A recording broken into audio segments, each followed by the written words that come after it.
Halo Bujang. Terima kasih sudah mengklik video ini dan selamat datang di channel Uzumaki Film. Channelnya Zomblo friendly banget.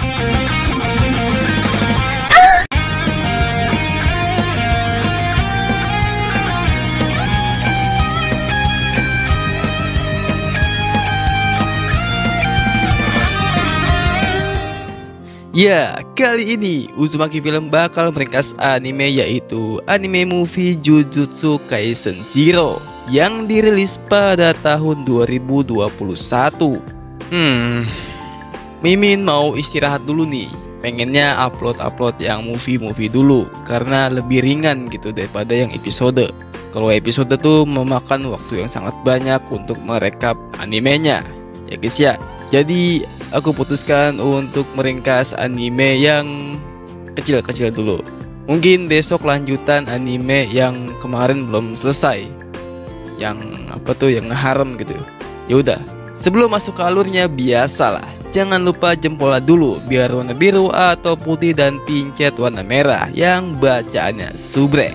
Tapi kalau udah warna abu-abu itu udah enak dah, swear. Yaudah, langsung aja kita cus ke alurnya. Scene dimulai yang menunjukkan seorang siswa bernama Okutsu Yuta yang dibully di sekolahnya. Ia menyuruh untuk tidak mendekatinya, namun sang pembuli tidak menghiraukannya. Lalu sebuah kutukan Yuta berdiri di belakang si pembuli dan dalam sekejap si pembuli itu mati mengenaskan yang dimasukkan ke loker. Kemudian scene berpindah ke sebuah ruangan yang berisi Yuta seorang. Dan ada seorang bernama Gojo Satoru yang sedang berunding dengan beberapa petinggi Jujutsu bahwasannya ia ingin Yuta menjadi murid di sekolah Jujutsu. Lalu Gojo menemui dan meminta Yuta untuk masuk ke sekolah. Dan Gojo pun yang akan melatih agar Yuta dapat mengendalikan kutukannya tersebut. Lalu scene berpindah lagi nih ke Yuta yang sedang bersiap-siap di asrama untuk memulai sekolahnya. Kemudian ia jalan bertemu dengan Gojo. Saat itu ada 3 muridnya Gojo yaitu Panda, Maki, dan Inumaki yang sedang membicarakan murid baru yaitu Yuta.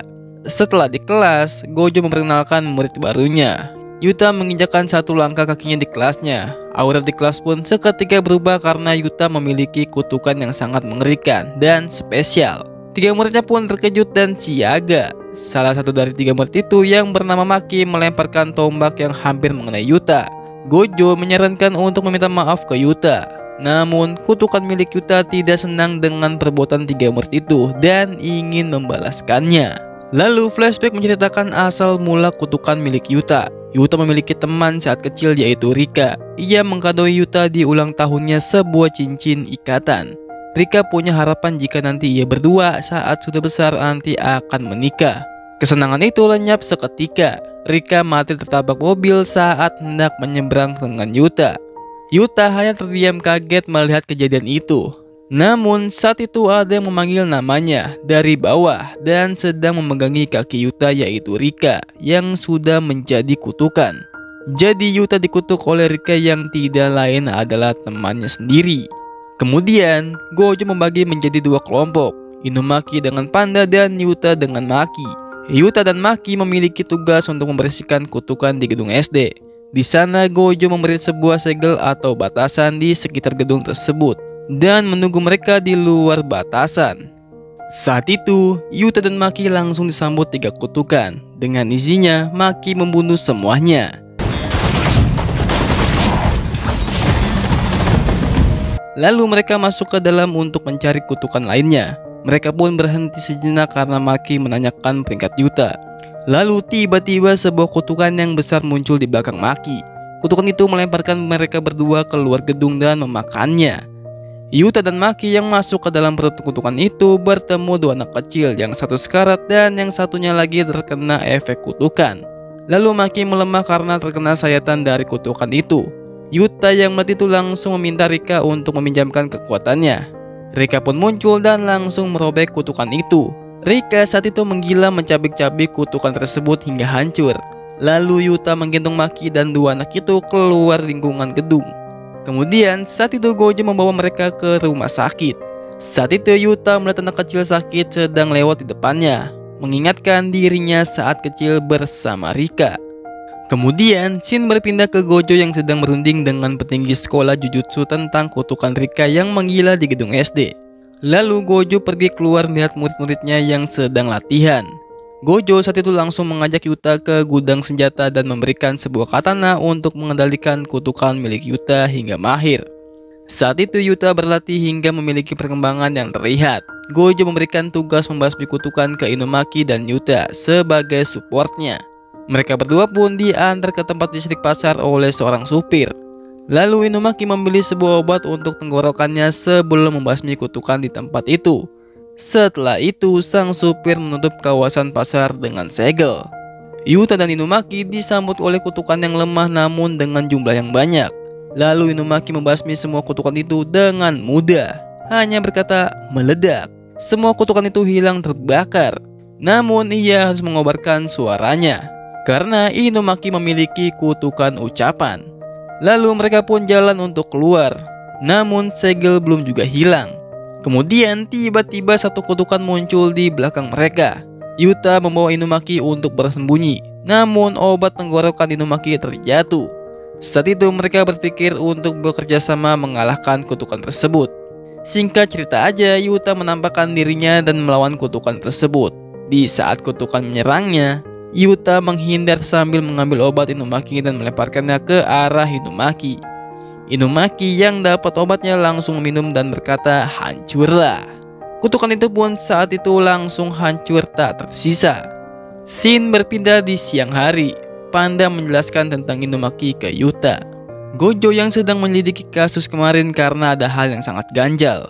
Gojo pun saat itu langsung menemui sang supir pembuat segel di kawasan itu.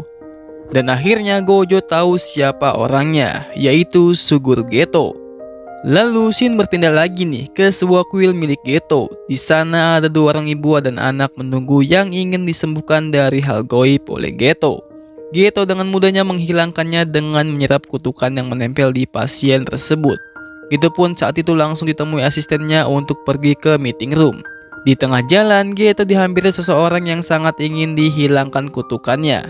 Namun Geto tidak mau dan dibiarkan orang itu mati di hadapannya. Dan Geto menemui 5 orang di meeting room untuk mengincar Yuta.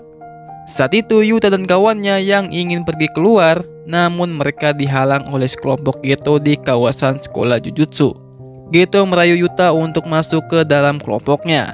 Namun Gojo datang menyela pembicaraan dan Yuta menolak rayuan tersebut. Lalu Geto mengumumkan semacam perang ke seluruh orang sekolah Jujutsu di tanggal 24 Desember yang bernama Pesta 100 Kutukan. Lalu Geto pun pergi. Cerita flashback ke masa lalu Gojo dan Geto yang masih berteman sampai memiliki beda pemahaman dan bermusuhan. Para sensei sekolah Jujutsu berunding strategi untuk peperangan nanti. Di tanggal 24 Desember, para sensei di sekolah Jujutsu sudah siap di beberapa titik di Tokyo. Namun Geto memiliki rencananya sendiri. Di saat yang lain pada di Tokyo, ia menyusup ke sekolah Jujutsu untuk mengalahkan Yuta seorang diri. Di sekolah ada Maki dan Yuta. Lalu Maki bercerita latar belakangnya dan keluarganya. Geto yang sudah di sekolah Jujutsu memasang segel di kawasan sekolah dan Maki akan menghadapi Geto. Saat itu Gojo yang sadar akan rencana Geto menyuruh bawahannya untuk menteleport Panda dan Inumaki ke sekolah. Sementara di sekolah, Maki sekarat melawan Geto. Ia pun langsung pergi meninggalkan Maki. Lalu muncullah Panda yang membuat Geto terkejut. Pertarungan Geto dan Panda cukup sengit sekali sampai akhirnya Panda tertusuk tombak Maki yang dipakai oleh Geto. Inumaki pun muncul dan menggunakan kutukan ucapan miliknya. Panda dan Inumaki menghampiri Maki yang sekarat. Lalu muncullah Geto dengan kutukan yang sangat besar. Yuta yang kepo sama apa yang terjadi, ia pun langsung menghampirinya. Yuta melihat teman-temannya sekarat semua. Ia pun langsung memanggil Rika dan melawan Geto sendirian. Scene berpindah di Tokyo, yang dimana sensei-sensei sekolah Jujutsu sedang melawan banyak kutukan dan bawahannya Geto. Sedangkan Gojo melawan salah satu bawahan Geto yaitu Miguel. Mereka berduel hingga Miguel kewalahan. Shin balik ke sekolah Jujutsu. Pertarungan tak dapat dihindarkan oleh Yuta dan Geto. Yuta sangat serius menghadapi Geto dan ingin membunuhnya. Ya, bisa dibilang ini epic fight scene film ini, coy. Mantap, coy. Geto pun langsung menunjukkan kekuatan terkuatnya, yaitu dia menggabungkan 4.461 kutukan. Pindah ke scene Tokyo. Banyak orang-orang sekolah Jujutsu yang terbunuh dan Nanamin membantu membantai beberapa kutukan. Beberapa murid Jujutsu Kyoto juga membantu mengalahkan kutukan di kota. Balik lagi ke scene di sekolah.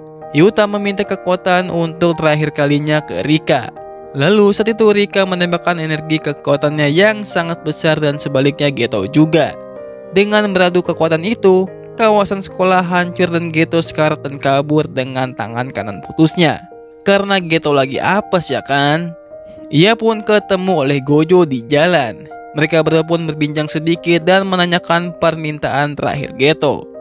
Kemudian Yuta yang pingsan dibanguni oleh Panda, Maki, dan Inumaki.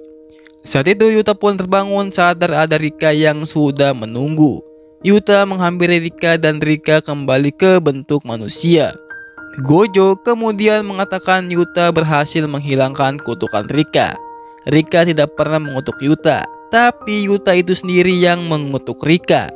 Lalu Yuta menyesal saat itu, ia tidak menerima kenyataannya. Kemudian Rika pun memeluk Yuta dan pergi selamanya. Dan ia berkata, "Jaga dirimu tapi jangan cepat menyusulku," kata Rika. Tamat.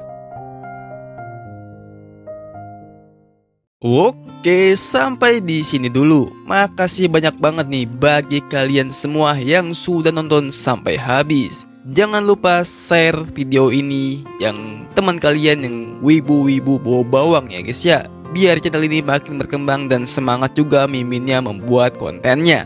Jika kalian suka dengan animenya, nanti aku akan cari anime yang lebih seru lagi daripada ini. Oke, segitu aja penjelasan dari Watashi. Jangan lupa like kalau kalian suka, kalau nggak suka ya di dislike aja, nggak apa-apa.